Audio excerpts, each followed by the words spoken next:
இன்றைக்கு வியாழக்கிழமை. இன்றைய தினம் எங்களுடைய மகன் வேலைக்கு போய்கொண்டிருக்கைக்குள்ள அவர் பெயிண்டிங் வேலையை தான் போறவர். போய்கொண்டு இருக்கைக்குள்ள தெல்லிப்பள போலீஸ் ரபிக் அவர்கள் இவரை மறைச்சிருக்கணும். அப்ப இவர் தான் ஏதாச்சும் ஓவர்டேக் பண்ணிட்டனோன்னு தெரியாமல் இவர் என்ன செய்திருக்கிறார், ரபிக் மறைச்சா நிக்கத்தானே வேணுமென்று இவர் நின்று இருக்கிறார். மகன் நின்ற இடத்துல ரபிக் வந்து சொல்லியிருக்கணும், நீங்கள் ஏதோ பாவிச்சிருக்கிறீங்களான்னு சொல்லி.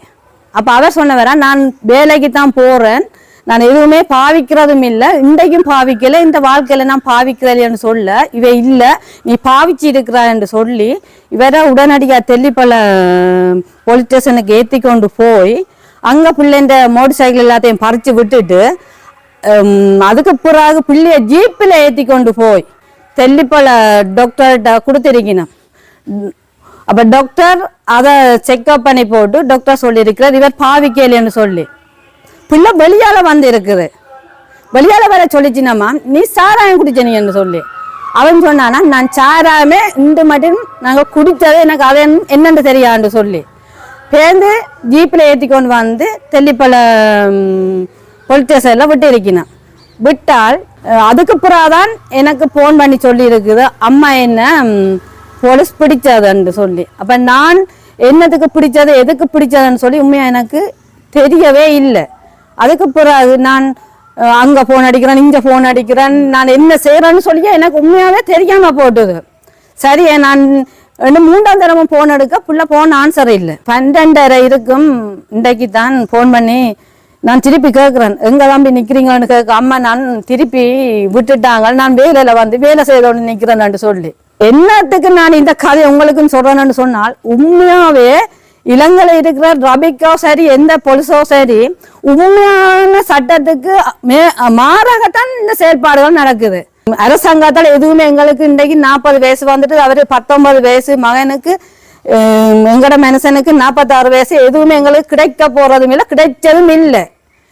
அப்ப நாங்களாம் வீடு கட்டினாங்க, நாங்களாம் லோன் எடுத்து கட்டினாங்க. அப்ப இவருக்கு நான் 18 வயசு முடிய சொன்னேன், நாங்கள் மேலதிகமாக படிக்க போகல. இவருக்கு நான் சொன்னேன், நான் தம்பி எங்களுக்கு இவ்வளோ கஷ்டம் இருக்குதாடா, நீங்கள் முளைச்சா தான் அம்மா லோனால கட்டலாம்னு சொல்லி நாங்கள் லோனுக்காக இந்த பிள்ளை ஒவ்வொரு நாளும் வேலைக்கு போவான், ஒவ்வொரு நாளும் போவான் வேலைக்கு. 10 மணி, சில நேரம் 11 மணி, சில நேரம் 12 மணி செல்லும். அப்போ நான் அடிக்கடி ஃபோன் எடுப்பேன், எங்கே நிற்கிறீங்களா எங்கே நிற்கிறீங்களாண்டா, அம்மா வேலை முடியலை, வேலைக்குள்ள கவனமாவா, வேலைக்குள்ள இந்த ரோட்டால் வர வேண்டாம் அந்த ரோட்டால் வாங்கன்னு சொல்லி நான் 12 மணி மட்டும் முழிப்பிருந்து சொல்கிற தாய் பிள்ளை கஞ்சா பாவிச்சதுக்கும் வேற புலன்சலோட சேருமான்னு சொல்லி நான் மட்டுமே அவரை நான் அடையாளப்படுத்தவும் இல்லை, எங்களோட மனசுல கூட நாங்கள் இணைச்சு பார்க்கவும் இல்லை. இந்த ரபிக்காரர் உண்மையாக என்ன செய்திருக்க வேணும், பிடிச்சு போட்டு எனக்கு ஃபோன் பண்ணியிருக்கோம், பிள்ளைன்ற ஃபோன்ல இருந்து அவை சரி ஃபோன் எடுத்து உங்களோட மகனை பிடிச்சு வச்சிருக்கிறோம் அம்மா நீங்கள் வாங்க வேண்டும். பிள்ளைக்கு 30 வயசு இல்லை, பிள்ளை 19 வயசு, வீட்டு கஷ்டத்துக்காக வேலைக்கு போறான். போதைக்குள்ள இவங்க என்ன செய்ய வேணும், அம்மாவுக்கு ஃபோன் அடிக்கிறா இல்லாட்டி அப்பாவுக்கு ஃபோன் அடி, இந்த பெரியாக்களாரும் இந்த வேற வேணுமாண்டா. சரி, நான் ஃபோன் அடிச்சிருந்தேன், நான் அந்த இடத்துக்கு போய் என்ன நடந்தான்னு போலீஸையும் கேட்டு இவரையும் கேட்டிருப்பேன். கேட்டிருந்த அந்த போலீஸ்காரர் பிள்ளை பாவிச்சிருக்கேன்னு சொன்னா நான் பிள்ளை நிலப்பாட்டாங்க சொல்லியிருப்பேன்.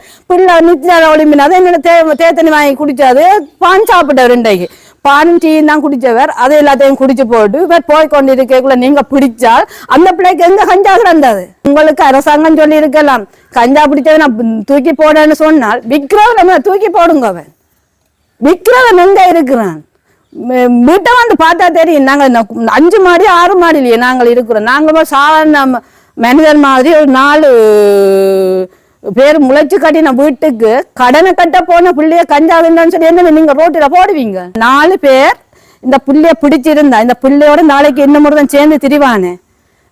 வேலைக்கார முதலாளி கூட்டிக்கொண்டு போவாரு, வேலையில ஒரு 50 பேர் வேலை செய்யக்குள்ளவன் கஞ்சா பாவிச்சவன் அது பாவிச்சவன் சொல்லி அந்த முதலாளிவன் நாளை வேலையை கூட்டிக்கொண்டு போகாம விட்டால் ரபிக்கு ரோட்டில் நிற்கிறவனுக்கு காசு வாங்குவான், அவனுக்கு அரசாங்கம் காசு போடும் அக்கௌண்ட்டுக்கு. அவர் தந்த வேலையை தான் பார்த்துக்கொண்டு தான் போறாது. உண்மையா தெல்லிப்பள போலீஸ் உங்களுக்கு உண்மையா முதுகெலும்பு இருந்தால் நீங்கள் தெல்லிப்பள ஹாஸ்பிட்டலுக்கு வாங்கோ.